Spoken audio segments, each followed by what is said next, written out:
равняем, чуть-чуть обух убираем.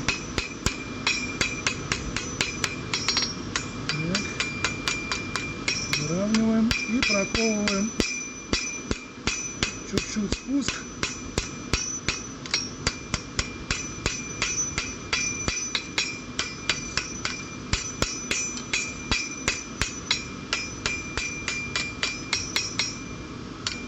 И снова греть. Почему? Потому что холодное ковать нельзя.